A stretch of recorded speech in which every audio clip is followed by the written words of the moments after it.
Hello, I'm Erik Hunter in front of the curtain, and this is Behind the Curtain. Here we showcase student productions, whether it be short films for class, a personal project, or even a feature film. This week, we'll be showcasing the short film titled A Super Groovy Horror Movie, directed by Max Peeples. A Super Groovy Horror Movie is a lighthearted twist on the classic horror story trope that takes place in the 70s here at the IU campus. Let's take a look, and afterwards, we'll pick the brain of Max Peeples because the people want to know how this film came to be.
I'm telling you, Jess, I saw something this morning.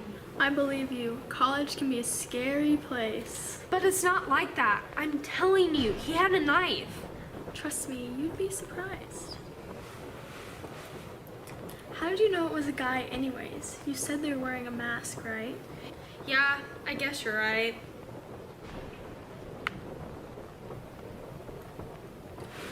You don't think it was Julie, do you? Well, I wouldn't go accusing people. Alright, I've got class in 10. I'll catch you later. Bitchin'.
I just wanted to carve pumpkins.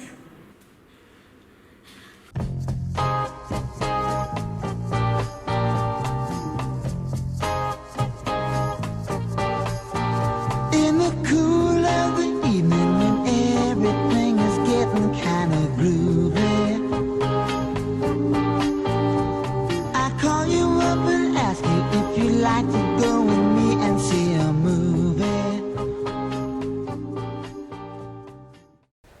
Please welcome to the show, Max Peeples. Max, thanks for being here today. Thanks for having me. So, just to start out, can you tell us a little bit about a Super Groovy Horror Movie? Well, a Super Groovy Horror Movie is a short film that I made in my first semester of college with my girlfriend and her roommate are the two who star in it. And it's basically like the 70s kind of corny horror flick that, I don't know, it takes place at college, so it made sense. So you said you cast your girlfriend and her friend, and that was Jess and Lindsay. Right, Okay. yeah. And your girlfriend played which The role? main character. Okay. I believe, oh gosh, I don't even remember the names. I want to say Lindsay, but whoever the main character. So she was Lindsay. I thought she played the role superbly. It was a really good role. Oh yeah, I agree. Her screams were great. I liked She's going to be happy to hear you say that. Okay, well that's great. Yeah. But yeah, her the way you melded her scream with the intro, that was pretty funny. And the part in the beginning where she put a whole piece of toast in her mouth and then proceeded to remove it from her mouth, that was cool. That was a creative decision, yeah. Yeah. Was that just on the spot? I think so. Yeah. I mean, I don't think I had that in my head, but yeah, that was one of the highlights for sure. I thought it foreshadowed the events of the film spectacularly, because nobody who does that is going to get away with it, you know. So, but yeah, what inspired you to throw this thing together? What inspired you to make this film? Well, I've been making like short little movies and like, you know, little videos for like 6 years or so, and my favorite thing to do is like explore genre. So like whether it's like the quirks or like, you know, the drawbacks, or basically anything like that you have to do with genre, the cliches basically. I love to like explore those and work with them and just work from genre to genre. So this was like my 70s horror genre, I guess you could say. And I don't know, I kind of like to bounce between them. I've done like sci-fi, fantasy, western, you know, I like exploring genre. Okay, yeah. So you like to explore different genres. You like to explore different cliches. I love a good cliche. Do you have a favorite 70s horror movie that inspired you specifically to make a Super Groovy Horror Movie? 70s horror movie? It doesn't have to be 70s. I guess, I mean, this is going to be the classic like film school answer, but that one Hereditary that came out pretty recently, It's a good I'm not sure movie. if that one was, I really enjoyed that one. But my favorite horror movie of all time, which it doesn't really count as like a horror movie, but it's the Blair Witch Project, if you've ever seen that. It's like, it's crazy, but you got to go into it knowing nothing. So. Okay. Yeah, I've seen previews for that, but I never actually watched the film. It is absolutely insane, yeah. Because it looked a little too scary for me, and it was just the camera was everywhere the whole time. I get motion sickness, but maybe I'll check it out sometime. Yeah. But yeah, that's great. My favorite horror movie, it's very obscure. Nobody really knows about it. I wanted to pick your brain and see if you ever heard about it. It's called Ben. Are you familiar with that? I don't think so. It's a 70s era horror film, and one of the reasons I liked your film so much is because it was part of that 70s genre. But that was the only similarity it was. It's about this kid who befriends a rat, but then the rat's colony gets really hungry, and then they kill everybody. But then they kill the rats with flamethrowers. The arc is terrible. It's a terrible movie overall. I think James Wan did like some sort of like 70s or 80s like almost exploitation like you know genre. It's called Malignant. Like just came out. Okay. I think that's kind of the thing that he was going for. It's sort of the same as Super Groovy Horror Movie, like the corny cliches and kind of stuff like that. Right. And this being a 70s, it was a timepiece. It took place in the 70s. You filmed it all on the IU campus. Yes. Did you face any challenges with adhering to the fact that it was in the 70s? for sure. Yeah, I want to make a 70s piece so bad. Like I was like, oh man, that sounds so cool. Cause like all the professionals were like making like they always do their period pieces and stuff like that. So I wanted to try to like take a blast into the past. But you could tell there was one shot that bothers me is like there's a printer in the background. It's like and then there are a couple other ones with some COVID stuff. But nothing that we couldn't like control, I guess. Okay. I have to say, I didn't notice the printer, and I didn't notice anything else that would have given it away that it wasn't the 70s. I think you did a good job of cropping each shot to make sure that we didn't see any. I mean, there was a printer, I guess, but I didn't see that. So I think you're a little too hard on yourself there. Oh, thank you. I'm a man of detail. I'll watch it again, and I'll make sure to look out for the printer. All right. But one thing that I did notice, aside from your references to the 70s, I know you had like. She was smoking in the dorms, and there was a Bob Dylan quote in the opening. But regarding the opening, I thought that was a really cool shot where you slowly zoomed out or dollied out. Did you have a stabilizer? What sort of equipment did you use? Because you garnered some really impressive shots. Right. Well, it sounds like I've never used a DSLR. It's gonna sound crazy. I do just slap a little 4K camcorder, and I basically either hold it or I have a little, little gimbal crane that I use. Okay. And it's basically that and like a tripod, and that's all I use. And I just try to do the most with that I can. So basically, it took a while, but you move it back and you throw a little warp stabilizer on it, and it sort of looks like a dolly shot. There you go. I'm a sucker for a warp stabilizer shot. It's amazing what you can do. It saves me.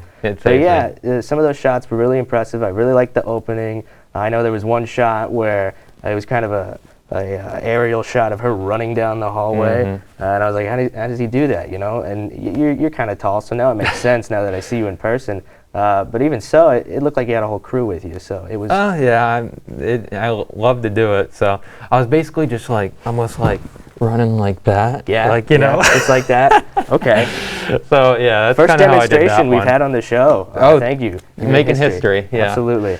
But you mentioned that it was your girlfriend and her friend. Was that decided from the start, or did you have like a process where you tried to siphon through actors and they just didn't make the cut, so you went with them? Well, I was like, I was new to IU. It was my first year, so I kind of just like,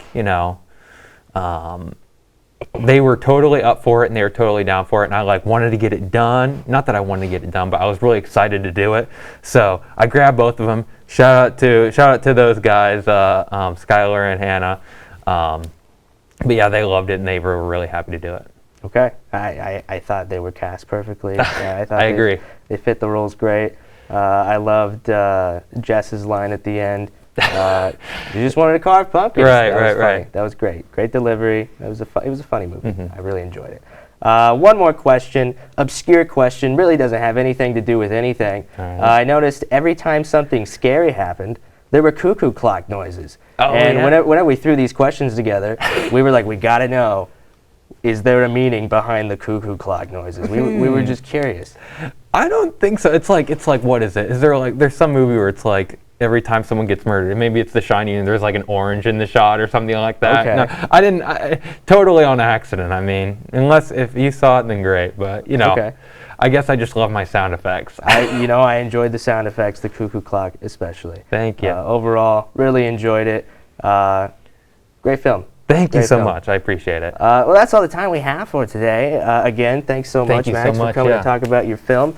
And thank you for tuning in. If you're a friend or anyone you know is interested in submitting a student production to be featured here on our show, you'd find the link down in the description for the form to submit that. Till next time, I'm Erik Hunter, and this has been Behind the Curtain.